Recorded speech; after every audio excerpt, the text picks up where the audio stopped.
네, 반갑습니다. 우리 좌우 옆에 우리 함께 예배 드리시는 분들과 이렇게 인사하면 좋겠습니다. 함께 예배함이 기쁨입니다. 함께 예배함이 기쁨입니다. 우리 운정방주교회 모든 성도들이 더욱더 예수 그리스도 안에서 서로 뜨겁게 사랑하는 영적 공동체 되기를 주님의 이름으로 축원합니다. 그 광고 사항이 많았죠? 그 전에 우리 찬양팀 오늘 너무 잘하신 것 같아요. 이게 늘 패턴으로 하는 게 아닙니다. 네, 너무 잘하셨죠? 우리의 대표하여서 하나님께 찬양한 우리 찬양팀을 격려하고 또 하나님께 같이 영광의 박수 같이 올려드리겠습니다. 그 주보 속지에 보면 신설 훈련 및 모임 안내가 있는데 여러분들 꼼꼼하게 챙겨 보시면 좋을 것 같고요. 몇 가지 변화가 있습니다. 변경사항 보면 다음 내년부터는 1월부터 바로 시작되는 것인데요. 학기제로 운영이 됩니다. 그래서 그 목장 모임이 예전엔 1월부터 쭉 있었는데 3월부터 6월까지 1학기 그리고 9월부터 11월 2학기 이렇게 학기 때만 운영이 되고 1월, 2월은 뭘까요? 방학입니다. 너무 좋아하시는 것 같은데요. 7월, 8월도 방학입니다. 그때는 충전하는 시간입니다. 그리고 또 여름에는 교육부서 사역이 많잖아요. 그때 가서 이제 봉사도 많이 해주시고 이렇게 협력해서 사역하면 좋겠습니다. 학기제로 진행이 되는데 내년에 이제 없어지는 게 있습니다. 수요 기도회가 없어지고 주일 새벽 기도가 없어집니다. 대신 내년에는 굉장히 많은 양육과 기도가 더 많아집니다. 새벽 교회로, 화요 기도회로, 금요 기도회로 우리가 영적으로 기도하는 시간을 많이 확보하여서 하나님께 더욱더 내가 생각하는 것과 우리 교회가 나아가야 될 방향을 기도하며 듣는 시간 가질 거고요. 또 훈련 과정이 많이 있는데요. 여러분들이 쭉 보시면 어느 것을 내가 먼저 들어야 되겠다 이런 생각이 드실 거예요. 그렇죠? 드시죠? 네. 교육이 있는데 꼭 많이 다 신청해서 들으시길 바랍니다. 물론 성장반, 제자반, 사역반은 순차적으로 진행되는 그런 과정입니다. 성장반은 13주 과정이기 때문에 한 학기 하면 이제 수료가 되는 겁니다. 그래서 전반기에 해서 수료가 되고 또 전반기에 못하신 분들은 하반기에 신청해서 수료가 되고 그렇게 수료하신 분들은 내년에 제자반을 신청할 수 있습니다. 그리고 제자반, 사역반 이렇게 되기 때문에 그렇게 잘 훈련받아서 2년 반 정도 걸리는 것인데요. 그 뒤에 다들 이렇게 직분자로 든든히 세워줄 줄 믿습니다. 그래서 성장반 많이 신청해 주시고요.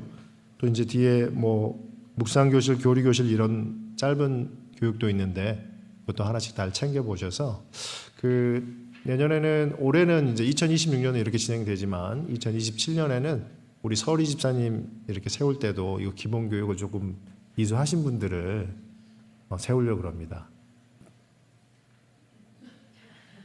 다 안 들으시려고 그런 거 아니죠? 네, 꼭 많이 들으셔서 더 영적으로 잘 자라가시는 저와 여러분 되시기를 주님의 이름으로 축원합니다. 네. 이렇게 바꾸는 것은 교회의 그릇을 이렇게 잘 다듬어 보려고 하는 것입니다. 예수 그리스도라는 우리의 구주를 잘 담기 위해 조직이나 양육과 기도회를 만드는 것입니다. 그래서 이 조직과 시간과 또 양육과 교회 기도를 통하여서 우리 예수 그리스도를 더욱 알고 닮아가는 운정방주교회로 만들어가고자 함입니다. 그래서 그것이 교회의 어떤 결정이고 진행이라면 우리 운정방주교회 성도님들도 여러분들을 잘 준비하는 한 해 되었으면 좋겠습니다. 2025년을 마치면서 하나님께서 어떤 은혜 주셨는지를 돌아보는 시간 되면 좋겠고 2026년을 계획하면서 우리가 꼭 짚고 넘어가야 될 것이 무엇인지를 돌아보는 모두 되었으면 좋겠습니다. 우리가 교회 다닐 때 하나의 맹점이 우리는 치유받아야 된다, 회복돼야 된다, 이런 것에 굉장히 집중되어 있지만 사실은 성경이 말하는 회복과 부흥의 역사는 무엇으로부터 시작하죠? 회개로부터 시작합니다. 하나님께서 내 안에 연약한 것과 부족한 것이 무엇인지 알게 하셔서 그것을 하나님께 내어놓고 기도하고 회복됨으로 부흥이 시작하는 것이죠.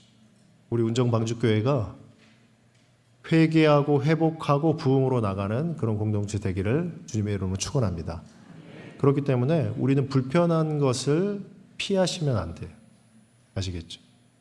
불편한 것을 피하지 말고 우리가 쳐다보고 하나님께서 어떻게 회복시키는지를 경험하고 나누는 영적 풍요로운 공동체 될 것을 믿습니다. 시간 이제 2025년이 그렇게 많이 길게 남지는 않았지만 그 짧은 시간 동안이지만 기도하고 그렇게 자신을 돌아보고 하나님께서 하나님의 백성으로 성도로 부르심에 합당하게 온전히 든든히 세워지기를 또한 바라겠습니다. 오늘 말씀이 그거와 관련된 말씀이에요. 어떤 말씀이냐면 조금 불편할 수가 있는데 왜냐하면 오늘 사사기 19장부터 21장의 말씀을 제가 여러분들과 나눌 건데요. 이거는 겉은 하나님의 백성인데 속은 하나님의 백성이 아닌 사람들에 대한 내용입니다. 왜냐하면 사사기 하면 그들이 이스라엘이 가나안 땅으로 들어가서 하나님 나라를 살아가야 되는 그런 민족이지 않습니까? 그렇기 때문에 하나님께서는 그 땅에 들어가면 샬롬을 선포하셨어요. 평강, 평화를 선포했습니다. 그 평강, 평화의 땅에 하나님의 백성들이 엔샬롬의 삶을 살아가는 내용의 기록입니다. 그렇기 때문에 우리가 사사기를 묵상하면 그 내용을 볼 때마다 불편한 내용이 계속 등장하는 것이죠. 이게 맞는 것인가? 이렇게 하는 게 맞는 것인가? 하나님께서 이렇게 인도하시는가? 이렇게 보게 되는데 그것이 이 땅을 살아가는 하나님의 백성들의 안 좋은 경우에 대한 나열이라고 생각하시면 될 것 같습니다. 오늘 말씀을 묵상하실 때 우리 안에 회개할 것을 생각나시는 하나님께서 우리를 온전케 하심으로 더욱더 예수 그리스도 닮아가게 하는 역사 있음을 믿습니다. 네. 먼저 이 이야기는 여러분들 잘 아시는 내용일 거예요. 사사기 19장부터 21장은 한 레위인이 등장합니다. 그래서 우리가 쭉 묵상하면 어떤 내용으로 이해해 볼 수가 있냐면 한 레위인과 그 첩이 아주 끔찍한 일을 경험한 그런 내용이죠. 아주 끔찍한 일을 경험했죠. 그 레위인과 첩이 집으로 돌아오는 길에 폭력과 살인을 당하는 내용이 기록되어 있습니다. 굉장히 끔찍한 내용입니다. 두 번째는 다른 이방인에 의해서 그렇게 된 것이 아니라 하나님이 택한 이스라엘 동족인 베냐민 지파의 기브온 사람들에 의해서 이 일이 자행되죠. 그렇기 때문에 더욱 끔찍한 것입니다. 하나님께서 택한 백성인데 그 백성이 같은 백성에게 이렇게 참혹한 일을 저질렀다라는 것은 아주 끔찍한 이야기가 될 것입니다. 그리고 세 번째는 하나님의 진노가 임하죠. 이 일을 겪은 레위인이 분노함으로 그것을 이스라엘 지파에게 알리고 그 이스라엘 지파들이 그것을 하나님의 진노를 품고 그 베냐민 지파를 진멸하는 내용이 여기 기록되어 있습니다. 그렇기 때문에 어떻게 보면 범죄한 기브아 사람들, 베냐민 지파 사람들에 대한 하나님의 진노의 메시지로 읽어낼 수가 있는 것이죠. 그런데 그렇습니까? 그렇지 않아요. 처음에 말했던 것처럼 사사기는 어떤 내용이라고 그랬습니까? 실패한 하나님의 백성들에 대한 이야기. 누가 실패했냐? 오늘 이야기에서는 이상한 사람이 등장합니다. 그 사람이 누구냐면 레위인. 이 레위인이 세 가지 이상한 점을 볼 수가 있는데 첫 번째는 타락한 레위인의 모습을 보여주는 것이죠. 1절 말씀에 이렇게 되어 있는데요. 같이 한번 읽어보도록 하겠습니다. 이스라엘의 왕이 없을 그때에 에브라임 산지 구석에 거류하는 어떤 레위 사람이 유다 베들레헴에서 첩을 맞이하였더니 레위 사람들은 하나님의 백성입니다. 모두 다 하나님의 백성이지만 그들은 구별되었습니다. 어떻게 구별됐습니까? 성전을 섬기도록 구별되었기 때문에 율법 중에서도 더 엄격한 율법이 요구됐지요. 그들의 삶의 모습, 행동의 모습, 어떤 거룩을 이루기 위해서 어떤 시체를 만지지 말라 하나하나까지 그냥 일반 이스라엘 사람들보다 더 많은 거룩을 요구받았습니다. 그런데 그가 첩을 맞이하였다라는 것부터 이상해 보이는 것이죠. 더 나아가서 2절 말씀에 이렇게 되어 있는데 같이 한번 읽어보겠습니다. 그 첩이 행음하고 남편을 떠나 유다 베들레헴 그의 아버지의 집에 돌아가서 거기서 넉 달 동안을 지내매 이렇게 기록되어 있습니다. 레위 사람이 첩을 맞이한 것도 이상한데 그 첩이 무엇을 했습니까? 행음을 했습니다. 행음을 했는데 어떻게 하죠? 그의 아버지의 집으로 그냥 가서 넉 달을 거하고 있는 것입니다. 그 당시의 율법은 이 행음에 대해서는 굉장히 엄격하게 규정하고 있었습니다. 레위기 20장 10절 말씀에 보면 간음한 자가 있다면 반드시 죽여라 이렇게 기록하죠. 이게 3000년 전의 율법인데 그렇게 죽여라라고 기록하고 있습니다. 신명기 22장 22절도 동일하게 하나님의 백성이 이렇게 음행한 자들에 대해서는 그렇게 하라라고 말하고 그들을 제거하여서 이스라엘 중에 악을 없애라 이렇게 명령하고 있다는 것이죠. 신명기에서는 조금 더 약한 면을 볼 수가 있는데 신명기는 24장 1절 말씀에 보면 좀 심하지 않는 경우인 것 같습니다. 그런 경우는 이혼 증서를 줘서 이혼하라 이렇게 권면하고 있습니다. 그렇기 때문에 우리가 생각해 볼 수 있는 것은 이 레위인은 어떤 반응을 보이겠습니까?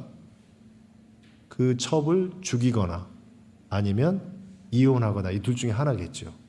그런데 그가 어떻게 했냐면 3절 말씀인데요. 같이 한번 읽어보도록 하겠습니다. 3절 말씀입니다. 그의 남편이 다정하게 말하고 그를 데려오고자 하여 하인 한 사람과 나귀 한 사람을 데리고 그에게로 가매 여자가 그를 인도하여 아버지의 집에 들어가니 그 여자의 아버지가 그를 보고 기뻐하니라. 전혀 우리가 생각했던 것과 다른 반응이 있는 것이죠. 그 남자가 그 여자에게 다정하게 말하고 이렇게 되어 있습니다. 여기서 다정하게 말한다는 것은 진심 어린 사랑을 고백한다 이런 의미입니다. 지금 그 여자가 행음을 하고 자기 친정으로 가서 4개월을 머무르고 있는데 다른 사람도 아닌 레위 사람이 가서 진심 어린 사랑을 고백하며 다시 집으로 가자 이렇게 하고 있다는 것이죠. 처음부터 이 레위 사람들은 이상하고 어색한 모습을 보여주고 있습니다. 우리가 규정하고 있는 레위 사람들의 모습과는 전혀 다른 것이죠. 하나님의 백성이 성전을 섬기며 제사를 지내며 자기의 몸과 마음이 흠이 없도록 섬기는 것이 제사장이고 레위인인데 그의 모습은 일반 사람들 그리고 일반 사람들보다 더 그냥 밑에 생활을 윤리적인 아래 생활을 하는 것처럼 보이고 있습니다. 그것이 바로 첫 번째 이상한 점의 하나일 것입니다.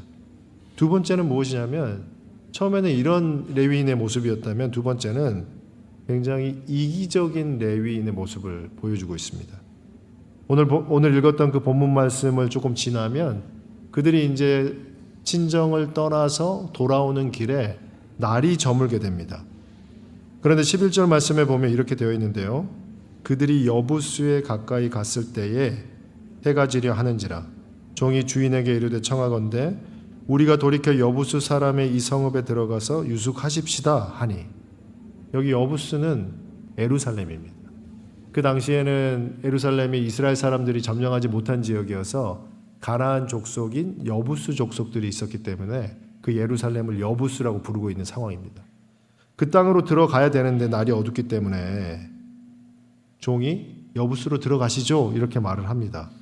그랬더니 12절과 13절, 14절에 보면 그 레위 사람이 레위 사람 모습처럼 행동을 하죠. 어떻게 하냐면 이방인의 땅에 가지 말자. 오히려 조금만 더 가면 우리 베냐민 지파의 땅 기브아와 라마가 있으니 그곳으로 가자 이렇게 말을 합니다. 레위 사람들의 모습 같죠. 이방인들과 섞이지 않고 그 땅으로 들어가서 그들의 문화와 음식을 먹지 않고 이스라엘 백성 땅으로 들어가서 그 안에 거하자 이렇게 말을 합니다. 레위 사람의 모습처럼 보이지만 사사기 19장 22절은 굉장히 다른 결과를 기록하고 있는데요.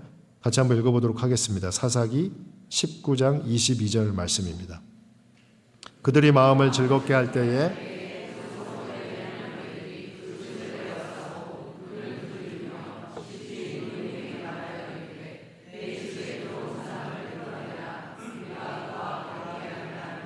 네, 여기서 관계한다라는 것은 알다라는 뜻입니다. 알다. 우리가 그를 알고 싶다.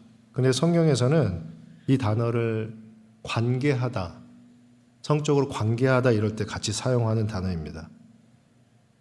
한 노인의 집에 레위인과 그 첩과 그리고 그 종이 들어가서 이제 머물렀습니다. 음식도 먹고 쉬고 있습니다. 그랬더니 그 동네의 불량배인 것이죠. 누구입니까? 베냐민 사람. 누구입니까? 기브온 사람. 그 땅에 사람이 와서 불량배가 와서 그 레위인을 끌어내라. 그와 내가 우리가 상관하겠다 이렇게 말하고 있습니다. 레위인을 겁탈하려고 하는 그런 상황입니다. 그랬더니 그 레위인이 굉장히 아주 멋있는 모습을 보이는데요. 19절 25절에 이렇게 기록되어 있습니다. 무리가 듣지 아니하므로 그 사람이 자기 첩을 붙잡아 그들에게 밖으로 끌어내매 그들이 그 여자와 관계하였고 밤새도록 그 여자를 능욕하다가 새벽 미명에 놓은지라. 그리고 그 여자는 죽게 됩니다. 어떻습니까? 레위인이 그 첩을 굉장히 사랑하는 모습으로 비춰졌습니다. 그렇죠? 율법도 어기고 하나님의 백성임에도 불구하고 그가 하나님의 백성인 율법을 전혀 지키지 않고 오히려 그 여자에게 찾아가서 나와 함께 돌아가자 이렇게 이야기를 하고 있었던 레위인입니다. 굉장히 여인을 사랑했던 그런 사람입니다. 그런데 자기가 생명의 위협을 받자 어떻게 하죠? 그 여자를 붙잡다라는 것은 그 여자가 안 나가려고 하는 상황이죠. 밖에 불량배들이 모여 있는데 나가면 해로운 일을 당할 거기 때문에 안 나가려고 이렇게 붙들리고 이렇게 안 나가려고 저항하는데 그를 힘으로 붙들어서 끌고 와서 그를 불량배들에게 내어줬다라는 것입니다. 왜냐고요? 자기가 살기 위해서. 굉장히 여인에게 헌신적인 것처럼 보였던 그 남자가 자기의 생명이 위협을 받자 너무나 이기적인 모습으로 그 여인을 죽음으로 내는 그 장본인의 모습을 보여주고 있습니다. 어떻습니까? 이상하죠. 정상적이지 않죠. 이런 모습이 이 레위인의 이상한 모습 중에 하나일 것입니다. 마지막 세 번째 모습은 무엇이냐면 아주 광기의 모습을 보여주는 것인데 그 여인이 그렇게 죽게 되자 19장 29절에 이렇게 기록되어 있습니다. 같이 한번 읽어보도록 하겠습니다. 그 집에 자기 첩의 시체를 거두어 그 마디를 찍어 12덩이에 나누고 그것을 이스라엘 사방에 나누어 보내매. 자기가 붙잡아 끌어내어 죽게 했던 여인을 보고 이번에는 어떻게 행동하죠? 오히려 자기가 분노하고 있다는 것이죠. 이해할 수 없는 그런 모습입니다. 분노하여서 그 여인의 시신을 12토막으로 토막을 내서 이스라엘의 지파에게 각각 보내는 사건을 누가 하고 있습니까? 제사장인 레위인이 하고 있다는 것입니다. 오히려 그 레위인은 민수기 19장 11절에 보면 시체를 만지면 안 되는 사람이었습니다. 시체를 만지면 부정하기 때문에 제사 일을 할 수가 없는 것이죠. 성전을 섬길 수가 없는 것입니다. 그런데 어쨌든 그가 너무나 분노하여서 이 일을 하고 있다라고 이해해 보더라도 그의 이 앞의 모습은 자기의 그 여인을 죽게 한 사람이 누구입니까? 불량배이지만 본인도 자기가 살기 위해서 일조했다라는 것이 기록되어 있다면 그 사람이 그 시신을 12토막 내서 온 지파에게 보내고 그 온 지파가 그와 함께 분노하여서 전쟁을 일으킨다라는 것은 이해할 수가 없는 것이죠. 결국 이 레위인의 이상함이 이 이스라엘의 이상함을 보여주고 있는 샘플과 같은 것입니다. 이 레위인 한 사람이 이상한 것이 아니라 이 레위인의 영적인 타락이 이스라엘 온 지파의 분별력을 상실한 것을 보여주는 본문이라는 것이죠. 그게 당연한 것은 그의 분노에 모든 이스라엘이 동조하여서 전쟁을 하고 있다는 것이 그것을 증명하는 것일 것입니다. 레위인은 거룩의 최전방에 있는 사람의 모습입니다. 하나님의 백성의 모습인 것이죠. 그 하나님의 백성이 율법을 지켜 행하고 하나님의 백성들이 그 율법을 알지 못할 때 그 율법을 가르쳐 알게 함으로 거룩한 하나님의 백성으로 살도록 하는 것, 그가 레위인의 직분이고 모습이 되어야 될 것입니다. 그런데 전혀 다른 모습으로 거룩을 상실한 모습으로 지혜를 상실한 모습으로 오히려 자기의 분노대로 이기적인 모습대로 그대로 살아가고 자기의 분노를 이스라엘 백성들에게 속여 전달함으로 이스라엘 온 백성들은 똑같이 분별 없는 모습으로 전쟁에 빠지는 모습이 오늘 레위인을 통하여서 드러나고 있다는 것이죠. 결국 이 땅에 하나님의 백성들이 분별력을 잃을 때, 그 거룩함을 상실할 때 그것이 얼마나 극단적인 패악으로 나타나는지를 오늘 본문을 통하여서 볼 수 있는 것입니다. 사랑하는 온정 광주교회 성도 여러분, 우리가 이 땅을 살아갈 때 우리의 삶의 모습을 잘 비춰보아야 됩니다.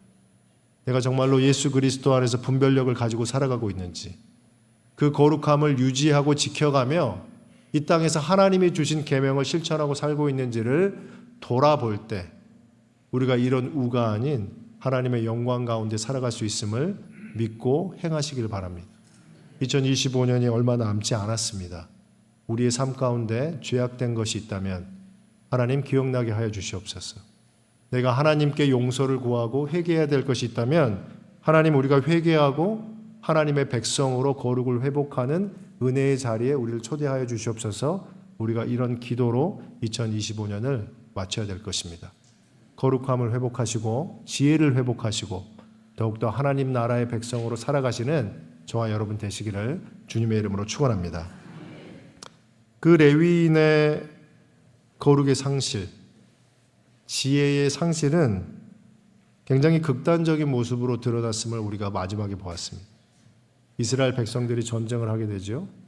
그리고 11지파가 베냐민 지파와 전쟁을 하여서 베냐민 지파는 남자 600명만 남고 모두 다 진멸되는 상황에 이르게 됩니다. 이것을 사사기 1장과 사사기 20장의 모습을 비교하여서 우리가 살펴볼 수가 있는데 표를 한번 보도록 하겠습니다. 사사기 1장에 이렇게 기록되어 있죠. 사사기 1장은 이제 막 여호수아가 가나안 땅을 정복하고 죽은 다음에 이스라엘 백성들이 그 땅을 정복해야 된 상황에 대한 내용입니다. 그렇기 때문에 이렇게 물었습니다. 여호수아가 죽은 후에 이스라엘 자손이 여호와께 여쭈어 이르되 우리 가운데 누가 먼저 올라가서 가나안 족속과 싸우리까? 이렇게 물었죠. 우리 중에 누가 먼저 올라가서 가나안 족속과 싸우리까? 그랬더니 여호와께서 이르시되 유다가 올라갈지니라. 보라, 내가 이 땅을 그의 손에 넘겨 주었노라 하시니라. 하나님 아버지, 우리가 가나안 땅에 들어왔습니다. 그러면 누가 먼저 올라가서 그와 전쟁을 해야 됩니까? 하나님께 누가 올라가서 싸워야 될지를 물었지요. 그랬더니 유다가 올라가라 라고 하나님께서 말하셔서 올라가서 전쟁을 하고 승리하는 내용에 대한 기록입니다. 그런데 사사기의 마지막에 와서 시간이 흐르고 이스라엘 백성들이 그들의 삶 가운데 자기들은 하나님의 백성이라고 살았을지 모르지만 겉만 남아있고 그의 내면에 하나님의 거룩함과 지혜가 상실되었을 때는 이렇게 말을 하죠. 18절에 보면 이렇게 말을 합니다. 이스라엘 자손이 일어나 베델에 올라가서 하나님께 여쭈어 이르되, 사사기 1장 말씀과 동일하게 그가 행동을 합니다. 우리 중에 누가 먼저 올라가서 베냐민 자손과 싸우리이까? 여호와께서 말씀하시되 유다가 먼저 갈지니라 하시니라. 사사기 1장과 20장은 하나님이 백성들이 전쟁해야 될 때 동일한 모습을 보여줍니다. 누가 먼저 가서 싸우리이까? 라고 하나님께 묻는 것이죠. 그리고 하나님께서 올라가라 라고 하는 사람이 올라가서 전쟁을 승리하는 모습에 대한 기록입니다.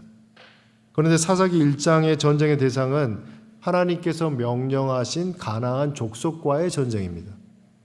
사사기 20장의 대상은 가나안 족속이 아닌 누구입니까? 베냐민 지파, 자기의 형제, 하나님 편에서는 하나님의 자녀들에 대한 내용이 되는 것이죠. 그렇게 해서 18절이 끝난 다음에 유다가 올라가서 전쟁을 하게 됩니다. 결론은 어떻습니까? 유다가 지게 됩니다. 사사기 1장 내용과 다르게 하나님께서 올라가라 하셔서 올라갔는데 전쟁에 승리해야 되는데 그들이 하나님께서 주신 명령대로 올라갔더니 전쟁에서 실패하는 것이죠. 그래서 그들이 다시 울며 자복하며 묻습니다. 하나님, 이 전쟁을 해야 될까요? 전쟁하라 라고 전쟁을 해서 올라갔더니 또 실패하게 됩니다. 세 번째, 다시 금식하며 묻습니다. 하나님, 우리가 전쟁하고 누가 올라가야 됩니까? 이번에는 올라가라, 전쟁에 승리하리라. 그리고 마지막에 전쟁에 승리하게 되는 것이죠. 왜 하나님은 이 전쟁에 대해서 응답을 주셨음에도 불구하고 승리를 바로 허락하지 않고 계속 지연시켰을까?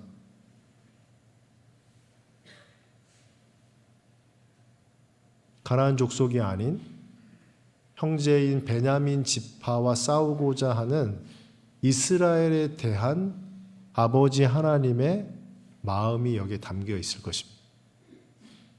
사랑하는 자녀들이 서로 싸울 수가 있죠. 사랑하는 자녀들이 서로 등을 질 수가 있습니다. 그런데 이스라엘 백성들은 하나님 아버지께 나와 우리 형제 중에서 이 형제를 죽이고 싶은데 누가 가서 죽여야 될까라고 묻는 것이죠. 아버지의 마음이 어떻겠습니까? 유다가 올라가라라고 말했지만 그들이 실패한 이유, 너희들이 올라가서 싸우라라고 했지만 그들이 실패한 이유, 그것이 바로 하나님 아버지께서 그 유다를, 이스라엘 백성을 향한 슬픔이고 인내의 그런 모습일 것입니다.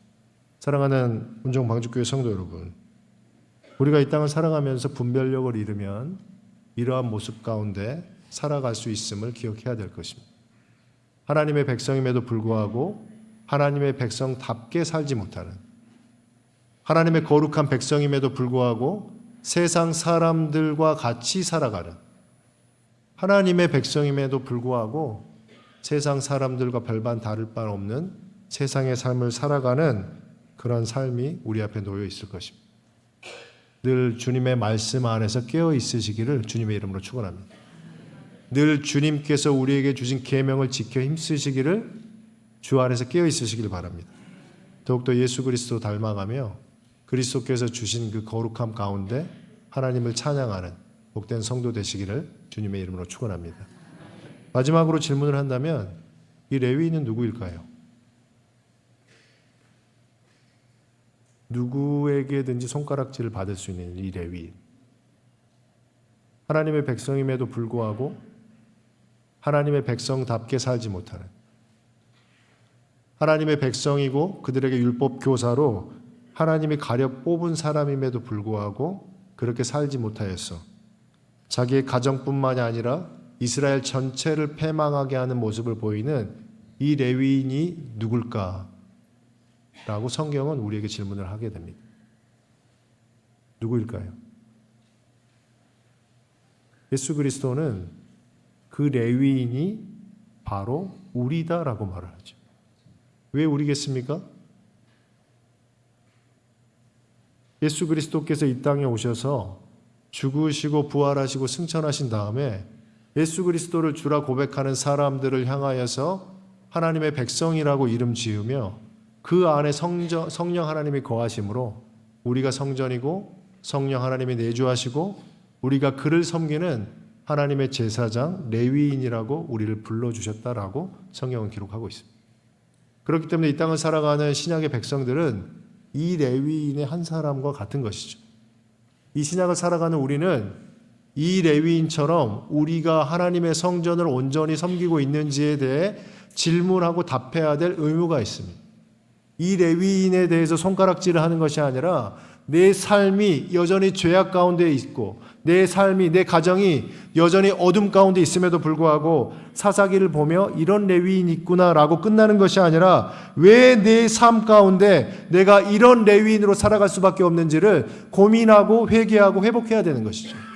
이것은 다른 사람에 대한 질문이 아닙니다. 웃으면서 들을 수 있는 이야기가 아닙니다. 슬프고 극단적인 이야기여서 듣고 끝나는 이야기가 아닙니다. 누구의 이야기입니까?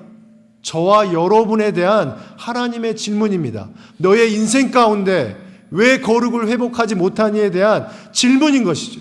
왜 너의 가정 가운데 예수 그리스도를 섬기지 못하고 여전히 세상 방식으로 살아가는지에 대한 질문이 될 것입니다. 여전히 부흥을 꿈꾸고 하나님께서 기도하는 것을 들어주기를 간절히 바라면서 너희의 삶은 사사기 19장, 20장, 21장에 나오는 레위인과 동일한 모습이기를 하나님께서는 인내하고 참고 있는 것이지 우리의 삶이 복되고 온전한 것은 아니라고 우리가 기억해야 될 것입니다. 사랑하는 온정방주교회 성도 여러분, 이 레위인이 바로 우리입니다. 이 레위인이 바로 우리입니다. 삶에서 음탕하고 삶에서 추한 것으로 가득한 우리, 내 삶에서 악한 것으로 가득 찬 우리, 그럼에도 불구하고 크리스찬이라고 목사라고 나와서 하나님의 말씀을 전하고 있는 우리를 향한 아버지의 마음이 여기 담겨 있는 것이죠. 인내하고 기다리는 아버지의 마음이 이곳에 담겨 있는 것입니다. 빨리 돌아오기를, 거룩한 하나님의 백성으로 돌아오기를, 회개하고 자복하고 하나님의 능력 있는 백성으로 살아가기를 바라는 마음이 여기에 담겨 있는 것입니다. 사랑하는 온정방주교회 성도 여러분, 하나님의 인내를 영원히 기다리지 마십시오. 하나님의 거룩을 주님께 의지하고 회복하고 더욱더 예수 그리스도의 능력을 여러분의 삶 가운데, 가정 가운데, 교회의 공동체 가운데 회복하면서 하나님의 임재 있는 성전으로 살아가시기를 주님의 이름으로 축원합니다. 우리 이 시간 다 같이 일어나셔서 옳은 길 따르라 의의 길을 함께 찬양하시며 기도하의 자리로 나아가겠습니다.